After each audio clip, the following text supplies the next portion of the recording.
Hey folks, Dennis here with Las Vegas Worm Farm and the Living Soil community, and it's time for our worm topic of the week. What we're going to get into this week is going to be soil amendments, why they matter, how to use them, and how to kind of stop wasting your money and throwing things out of balance in your garden, because more than likely that's probably what happened. What's happening. So if you guys have ever had yellow leaves, slow growth, crusty soil, hydrophobic soil, or water that just kind of runs off, these are all problems that these are all signs that you're having problems with your soil, and the problem can absolutely get worse if we're just throwing random things at it. So by the end of this video, you'll be able to choose what type of amendments will fit you and your growing style the best without you know paying money and buying all these other pretty bags with pretty labels on them.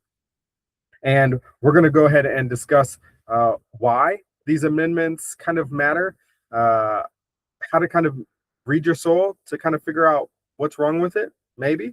Uh, the job of some of these amendments, things like compost, worm castings, mulch, and minerals, and how biology can boost all of these things. And then when we get towards the end, we're going to talk about how you can avoid some of the mistakes uh, or some of the mistakes that you can avoid when you go to the big box store and you're looking at all of these things. So that's how we're going to put all this together so you can build a what is it called, a long-term plan, so that your garden can actually be successful, especially since we're going out of summer into the fall. So first thing we're going to kind of talk about is why amendments matter. Okay, there's a bunch of different amendments, and I would like to say that amendment is anything that you add to the soil that will help the soil. It doesn't matter if it's worm castings, compost, mulch, manure, organic material, rock dust. It doesn't matter. Anything that you add to the soil is amending the soil in one way or the other. So let's get that out of the way. That is what an amendment actually is. Now, why do these amendments actually matter? And the way I'm going to kind of explain this is why is Thanksgiving dinner so amazing? I'm going to correlate the two. So I'd like to ask you that question. Why is Thanksgiving meal so amazing? Usually it's probably because you're with friends and family, and then there's a bunch of people who've cooked a bunch of food, and that's on the table. And so you have a lot to pick from, right?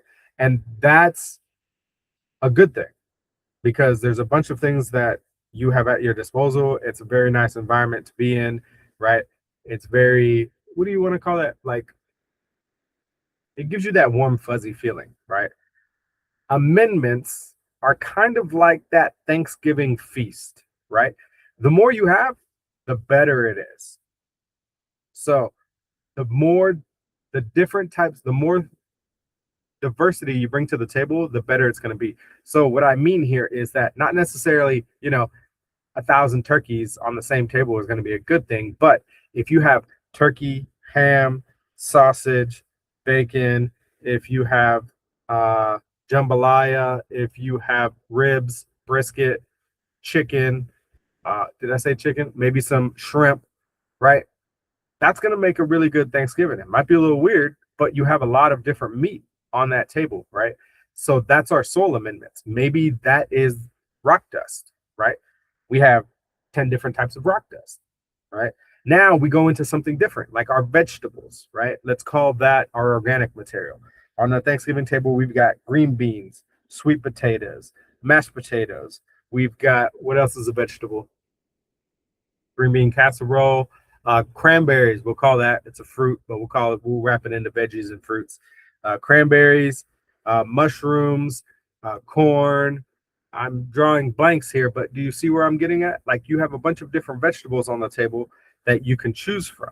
Carrots, broccoli, Brussels sprouts, all of these things make up that category. And the more you have on the table, on your Thanksgiving table, the better it is going to be, right?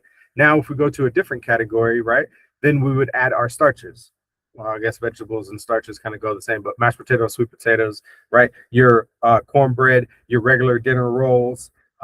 Then you're going to have, I think that's all these starches that I can think of right now. But either way, when you put all of this together on a Thanksgiving table, you have a massive spread. There's a little bit of everything, and everybody can choose from it, right? And that is our soil amendments. We want a bunch of different things on the table. We don't just want one individual thing, right? And that will ensure that our plant and our soil has access to a lot of these things. Now, since I brought up soil, that'll be the next thing. There's 1,000 different types of soils out there. There's probably 1,000,000 different types of soil. Your soil is different than your neighbor's soil. Your neighbor's soil is different from the next door neighbor, the next neighbor's over, which is different from what's down the street or across the city or across the state or across the country or across the world. They're all going to be different. And these soils are not going to stay the same. They're going to change season from season. So summer is going to deplete the heck out of it because it's hot and dry, especially here in Las Vegas. And then we're going to go into the spring and we're going to be deficient in a bunch of things.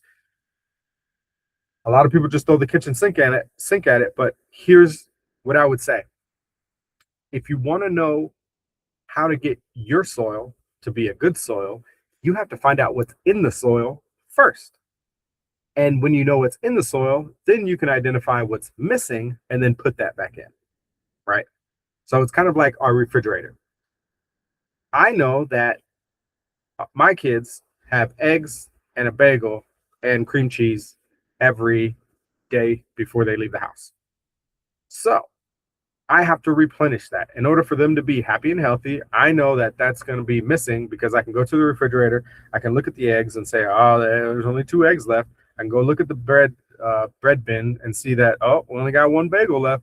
And I can check the cream cheese and say, oh, there's only half a bin of cream cheese, but that's okay. It's going to last us a while, right? That's me checking to make sure that the food there is still available for my kids. We have to do the same thing for our plants. We have to make sure that the food is still in the soil for our plants. And the only way to actually do that is to get a soil test. Now, there's a bunch of different soil tests out there, and they will all give you different results. So what I will tell you on this is if you get a soil test, stick with that one soil test and use that exact same soil test again.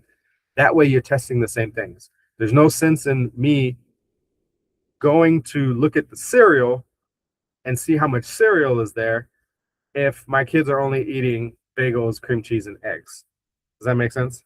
Right? There's no sense in me getting a blood test for my glucose and then going back and getting a cholesterol test. I'm testing 2 different things, right? Like, it's still a blood test, but they're 2 different types of tests and they're looking at different things. So when you do go get a test, make sure you're using the same test over and over again. When you find out what's in it and what your deficiencies are, then add those deficiencies back into it.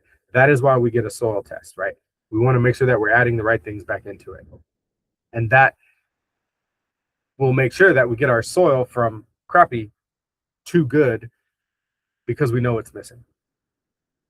Hopefully that kind of makes sense. All right. If you guys like this type of content, do me a favor, give it a like, give it a share, because the more people this reaches, the more people can get smarter on how to actually get better at gardening, analyzing their soils, and growing happy and healthy plants. Because at the end of the day, isn't that what we all want to do, right? All right. Now let's just get back to it. So the next thing we're going to jump into is organic matter. Organic material should be one of those foundational things that you have to have in your soil. I know usually when we talk about soils, we talk about sand, silt, and clay particles, right? But worm castings should be part of that mix because that's what makes a living soil, and that's what creates all of the things in the soil. It not only feeds things, but it keeps things moist, and it also adds structure and gives things a place to live. Without that, we really miss out on the majority of the things that our soils can do for us. So the way I kind of like to say this is if we are missing organic material, then we're kind of just growing sand, silt, and clay. And sand, silt, and clay is really just a desert. So while you can grow in a desert, you can grow cactus and succulents.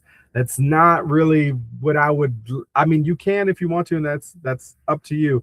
But for me, I would like to grow leafy green things that I can eat, right? And those are going to need more than sand, silt, and clay particles.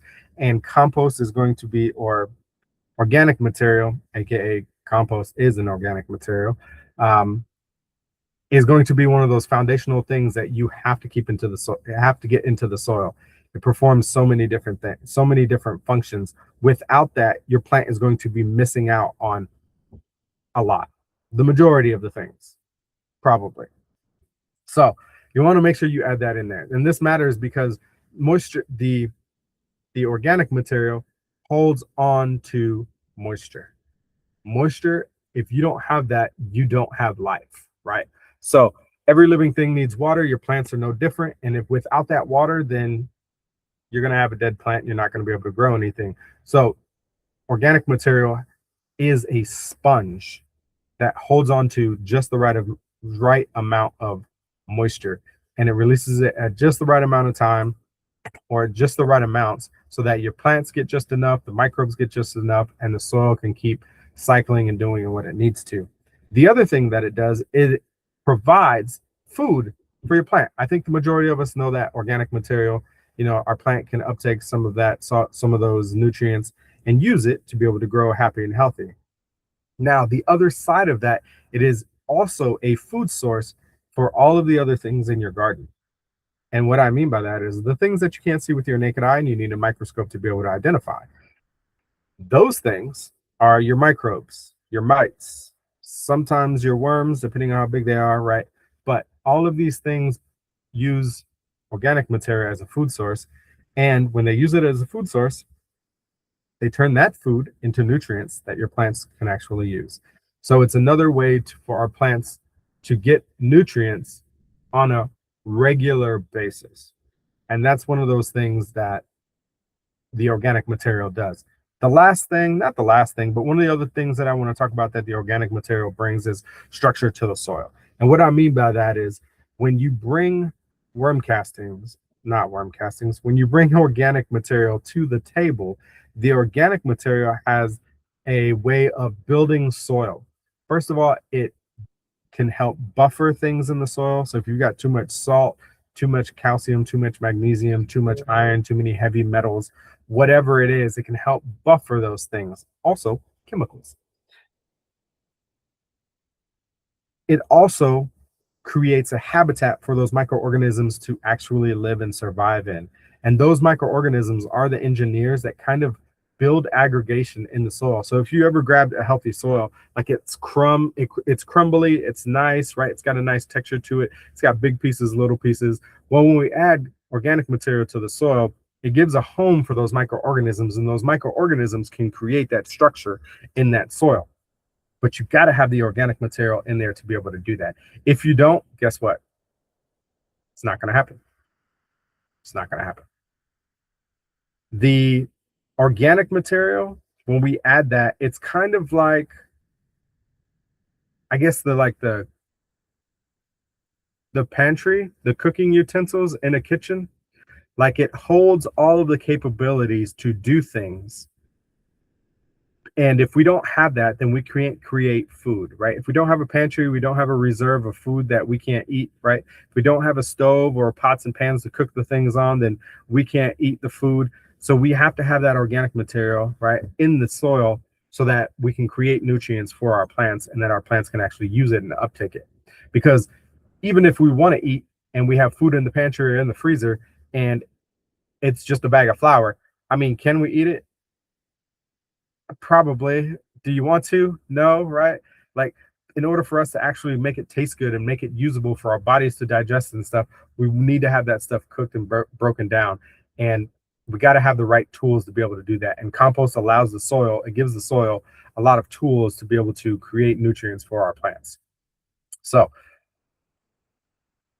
the next thing that we need in our soil is what we already touched about, which is sand, silt, and clay particles, right? So if compost is a foundational thing and sand, silt, and clay particles are foundational things, they should be in everything that we put. So it doesn't matter if you're growing in a pot, in a pot, in a bag, in a raised bed, or in the ground, you should have the foundations in that soil to make sure that it has everything, it has access, your plant has access to everything that it needs to be able to grow happy and healthy.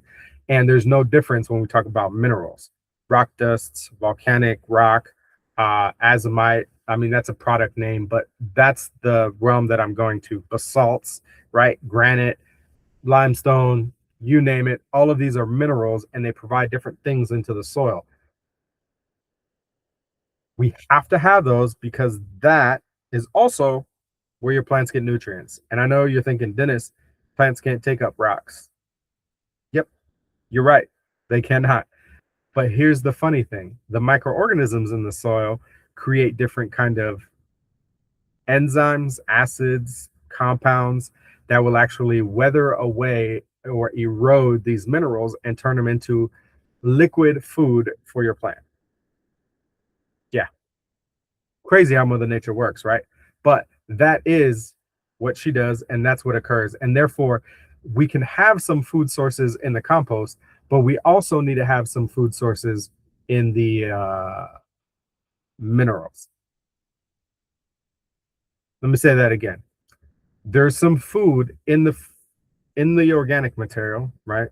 But there's also food for our plants in the sand, silt, and clay particles, the minerals that we add into the rock dust. So we have to have all of that. It's kind of like, we have y'all remember the My Pyramid or My Plate? I don't even know what it's called anymore, right? But you have to have everything in that pyramid or on that plate. You got to have your fruits and veggies. You got to have your starches and you got to have your protein. You got to have a little bit of fat, right? You got to have all of it. The soil is no different. It has to have all of it. It's got to have the minerals. It's got to have the organic material in there to be able to do what it's supposed to and provide enough nourishment and nutrients for that plant. And if you don't have that, you're going to be lacking. So a lot of the times when I see soils and stuff, people are actually missing a lot of the minerals. So we got to make sure we add those back in there. Now, we kind of talked about who the big players are in the soil, and those big players are the ones that are the chefs in the kitchen, right? And those chefs in the kitchen are the ones that take all these sand, silt, and clay particles. They take the organic material and then they cook it. They're the chefs. They're cooking it, and then they create the food that goes on the table that us as humans can eat, right? And those chefs in the kitchen are going to be your soil biology, soil biologicals, soil biologicals. I think that's how you say it. Your microorganisms. That's what it's going to be. It's going to be your microorganisms. Your microorganisms are the chefs of the kitchen.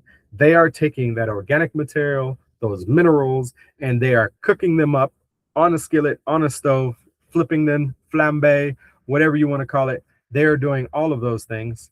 Oh, I want to stay in the call. Yeah, there we go. They're doing all of those things to be able to create food for you, aka the plant. So you have to have the biology. Now, here's something that maybe a lot of people don't know.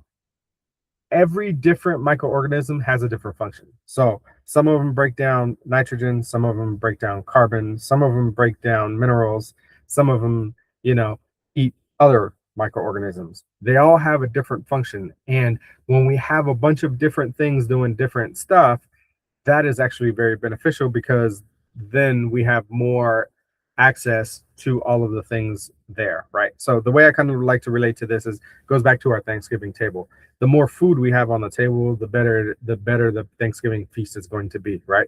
Another way to look at this is like a city. A small town only has a few things in it. It might have one sheriff, it might have, one fireman, and that fireman might actually be the sheriff, right? And then it's probably got one general store that has a few things, one gas station, and then Uncle Jim on the corner is selling breakfast, lunch, and dinner. That's a small town. Now it has a few things and some people live there, but how does that compare to New York City, right? Or just a bigger city, right? Like let's call it Waco, Texas, because I'm from Central Texas. So let's call it Waco, Temple, or Killeen area, right? Those are smaller cities. They probably have 250,000 people in them, but they have more things in it, right? There's more people, there's more businesses, there's more restaurants, there's more department stores, there's more hardware stores, there's more police departments, there's more fire departments, there's more post offices, there's more of these, right? And the more you have, it has the ability to be able to sustain a bigger city and more people. That is super important if you want to have a big city, right?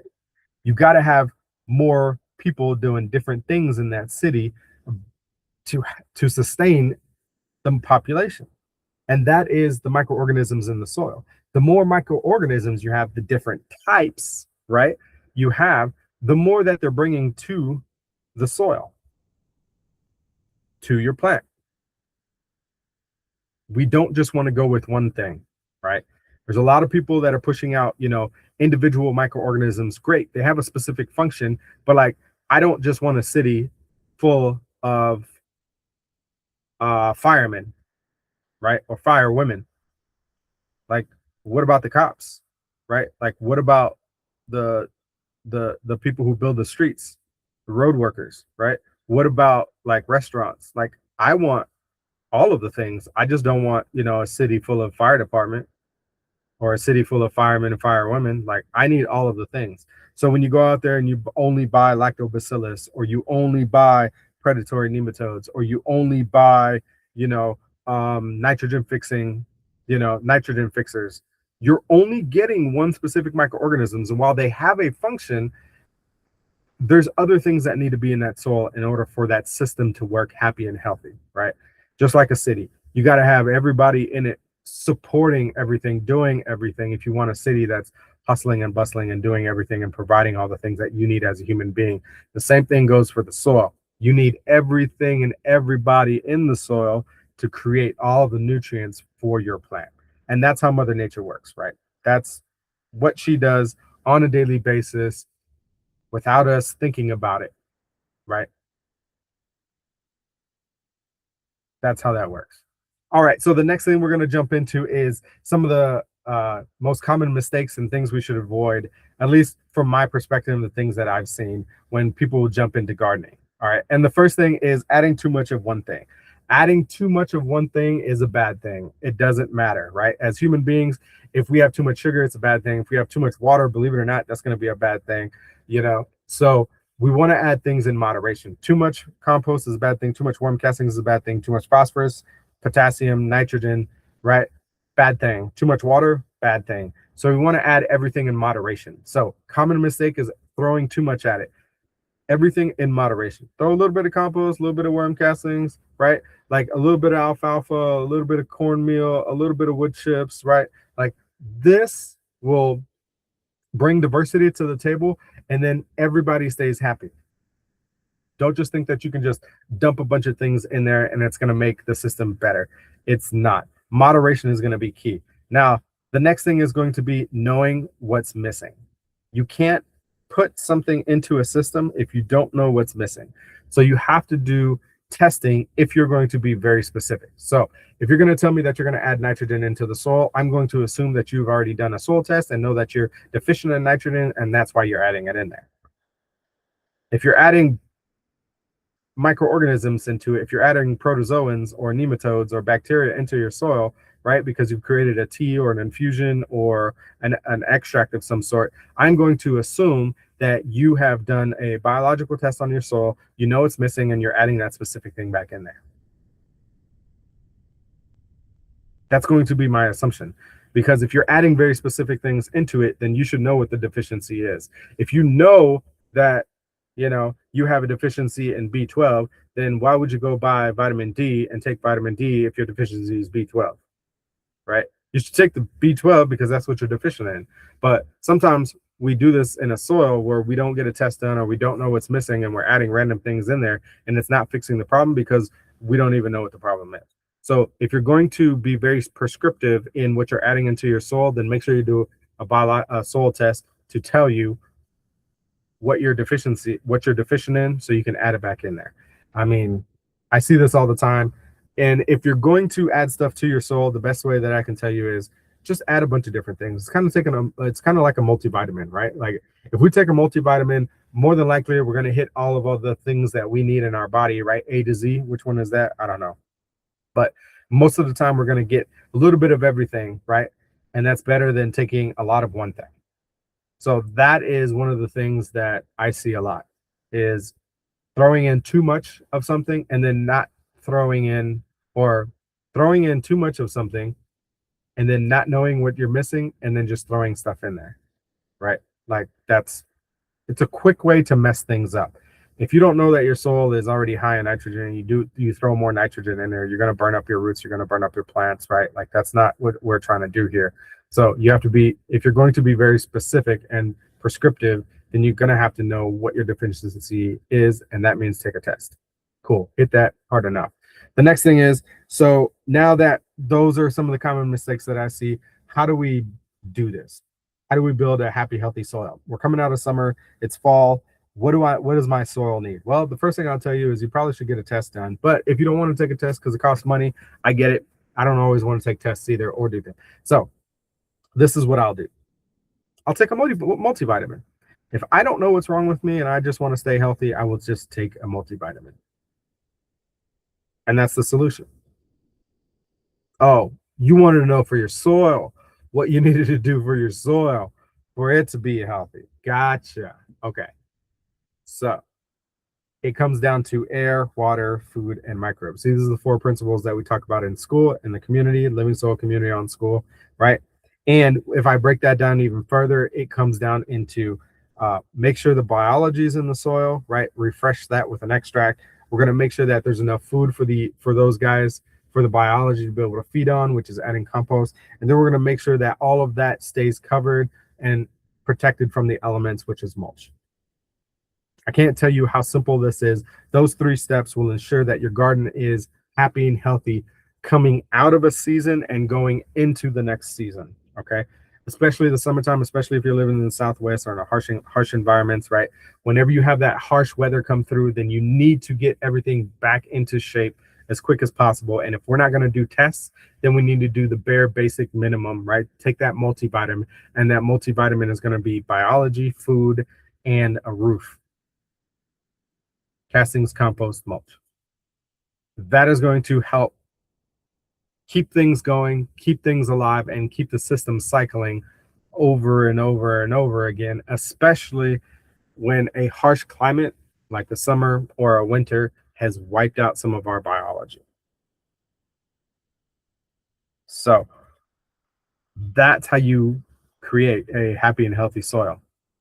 I know it sounds simple, right? And it is. It doesn't have to be difficult. We can make it as difficult as we want, but it shouldn't be. I don't want it to be, and it should stay pretty simple. So amendments, they matter, and the best amendments solve a single problem that actually. So to summarize, kind of what we talked about is amendments matter. The best amendments solve one problem from which you've done a test, so that you know that that one amendment solves that one problem that you're deficient in.